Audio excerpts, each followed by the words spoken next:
Alright, so once again, I'm not trying to be any kind of YouTube personality, anything. I just want to make some videos instead of comments.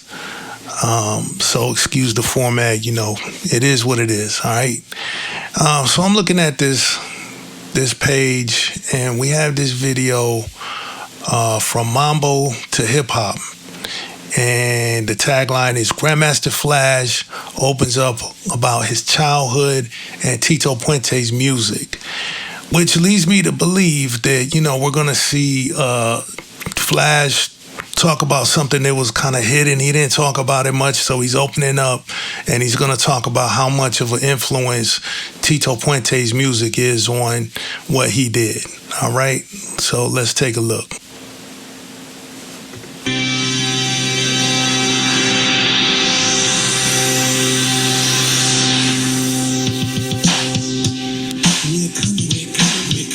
Rap records and sing and scratching techniques. Very Gross in 2002.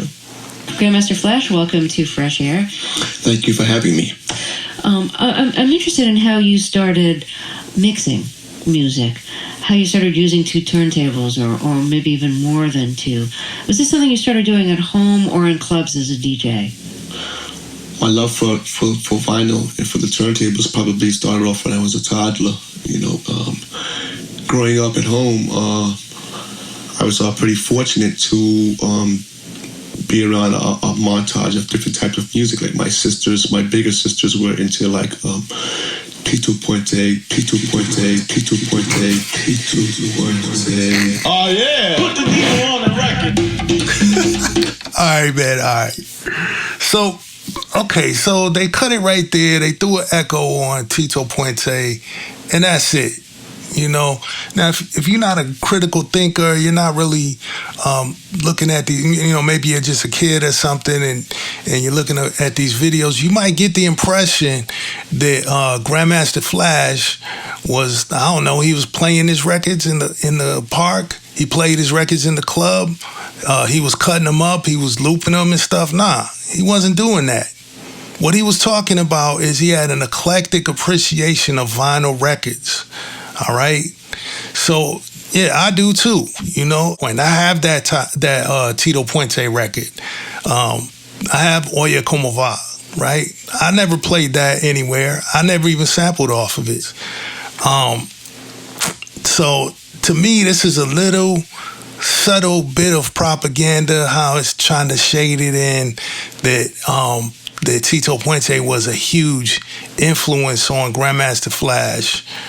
Let's listen to the original uncut portion, and let's see what he says. Master Flash, welcome to Fresh Air. Thank you for having me. I'm interested in how you started mixing music, how you started using two turntables or maybe even more than two. Was this something you started doing at home or in clubs as a DJ? My love for vinyl and for the turntables probably started off when I was a toddler.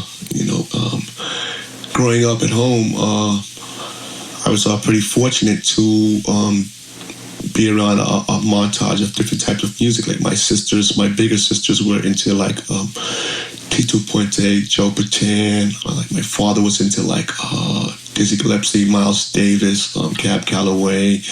My mother was like into Ella Fitzgerald, Lena Horne, stuff of that nature. So and I had a sister that was like into the Michael Jackson sound. So I was pretty fortunate to grow up listening to quite a bit of vinyl, and my love for it probably came about when I was old enough to sort of start looking into turntables and stuff of that nature, and that's. All right, so it's clear. He wasn't talking about Tito Puente music. He wasn't opening up about something that, that we don't really know about, his love of Tito Puente. That's bullshit, all right?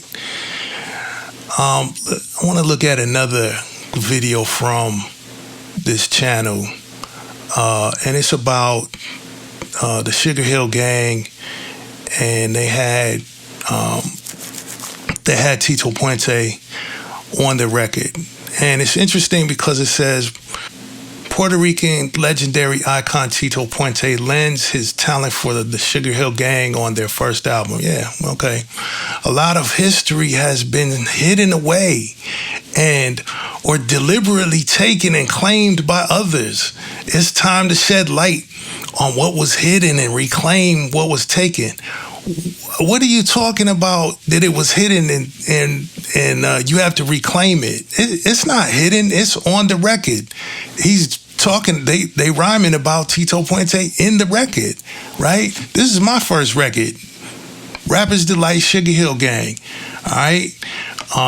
It says right there, I don't know if I should make this joke, but it says special guest appearance by Tito Puente. So he's the special guest, all right? Just because you don't know about this record doesn't mean it's a conspiracy to hide Tito Puente was on the record. There's nobody hiding Tito Puente on the record. Grandmaster Flash isn't hiding Tito Puente anywhere. You just don't know about this record. You just don't know it. That's all.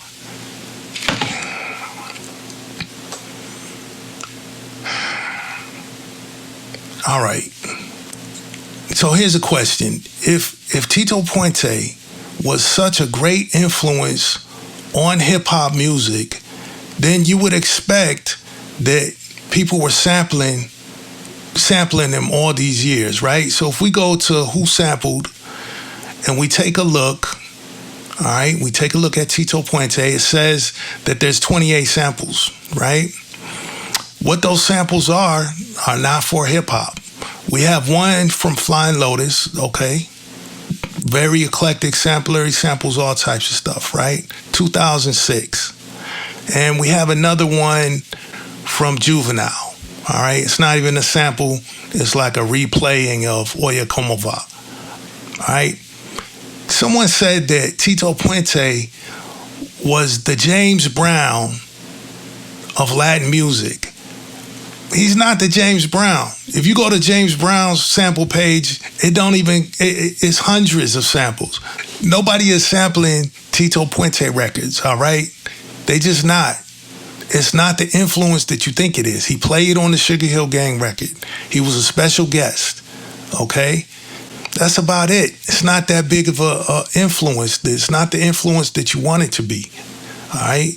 So when you're trying to shade it like that and pretend that or leave the impression on people that are watching your videos that Tito Puente was this big, iconic influence on hip-hop, it's not true. It's a lie. All right? All right, peace. One more thing. Because you used From Mambo to Hip-Hop, right? That is a documentary, From Mambo to Hip-Hop, a South Bronx Tale. And I'm not going to go into all the other receipts that are in this here, but I want to just play one little part from the narrator. The New Yorican kids who were dancing the early forms of hip-hop saw what their parents were dancing. Even though salsa didn't give birth to hip-hop, these two vibrant musical forms came of age in the same place. Salsa did not give birth to hip-hop. All right. Even in this documentary, which tries to lead you to believe that hip-hop came out of salsa or Latin music because of the way it's put together, they still couldn't make the case, and they had to admit that it didn't. All right? Hip-hop doesn't come from Latin music. Peace. And it was the South Bronx and its people that made them what they are.